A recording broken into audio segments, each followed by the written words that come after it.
This morning, I celebrated our parking lot masses. We're giving that a try as well, in a way to allow some people to make it to Mass, even though they might feel vulnerable in terms of being in the presence of others. And it was neat. It was, of course, way too early for me, 7 o'clock, but they tell me God is awake at that time, so I'll take their word for it. But there was a really neat thing that happened, and it was something that really couldn't take place, inside here. It was only with an outdoor Mass like that, because at the time of the gospel, as the deacon was proclaiming the gospel, I looked, and there in the driveway, not too far away from the deacon, there was a little sparrow, just kind of, hopping on the ground and pecking or whatever.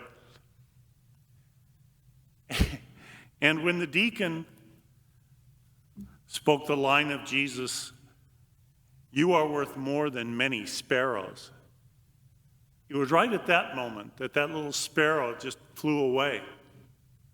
Kind of like, I don't have to sit here and take this. So it was cool. Fear no one, Jesus says. Do not be afraid, Jesus says. He says that probably a couple hundred times in the Gospels, because Jesus knew that fear could get in the way of being able to deepen a relationship. Growing up, I guess in a way I loved my father, but it was more a matter of I feared him. He was stern. He expected a lot. And I was afraid of him. I was afraid of not living up to his expectations and thinking that if I didn't, that he wouldn't, find me acceptable. So loving my dad beyond a certain point really wasn't possible because of that fear. If you're in a relationship where the other person has issues that causes them to react or need to take control or need to manipulate or whatever, you're not really free in a relationship like that. And if you're not free, you're not able to love fully.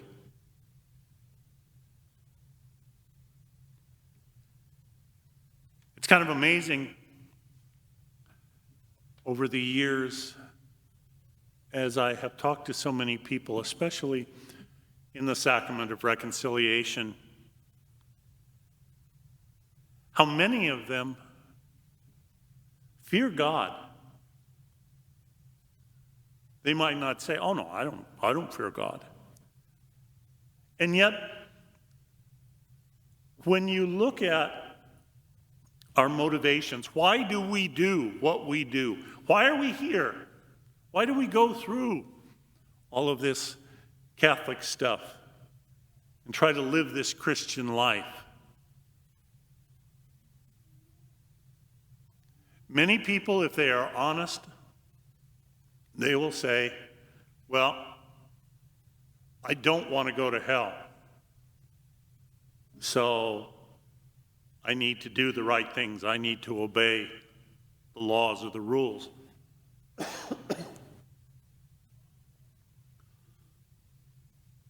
I do what I do out of fear.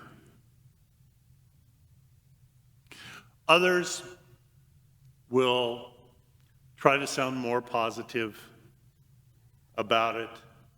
They don't say, I don't want to go to hell. They will say, well, I do what I do because I want to go to heaven. But even in that, there is a fear. I do what I do because I am afraid that if I don't, God will not reward me or love me, and I will be forgotten.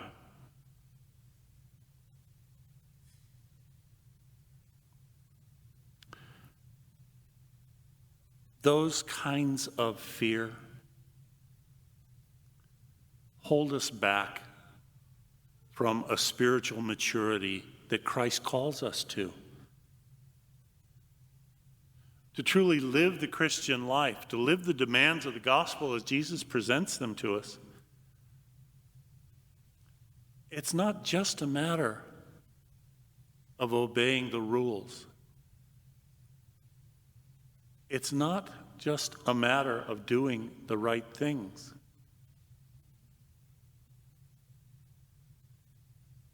But learning, as difficult as it may be, learning to live them from our hearts.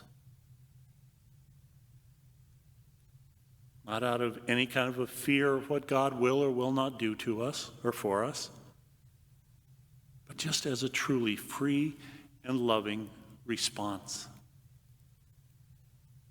There's a little story. It's short, but it's one of my very favorites. An angel was walking down the street of a nearby town. In the angel's right hand was a torch, and in the left was a bucket of water. A passerby inquired, "What are you going to do with that fire and with that water?" The angel replied, "With the torch, I'm going to burn down the mansions of heaven. And with the bucket of water, I'm going to put out the fires of hell. Then we'll see who really loves God."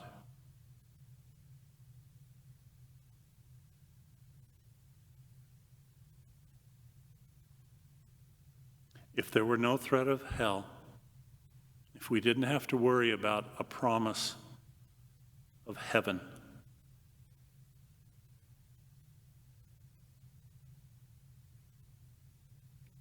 why would we do what we do? Spiritual maturity and spiritual freedom comes about when we not just do the right thing, but we do the right thing for the right reasons.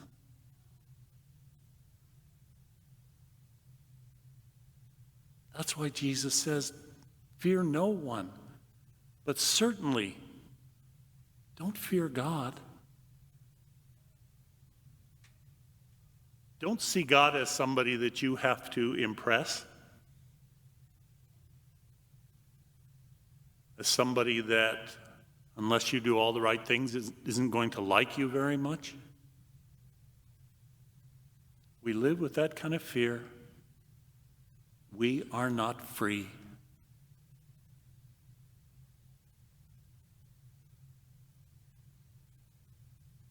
And God wants us to know the freedom of the children of God.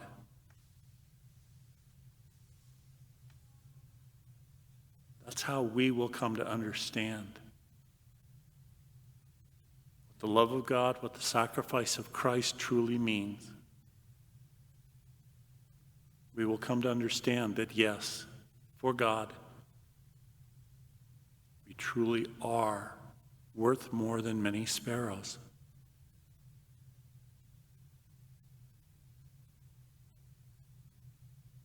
doing the right things for the right reasons. It's an invitation. It's a challenge.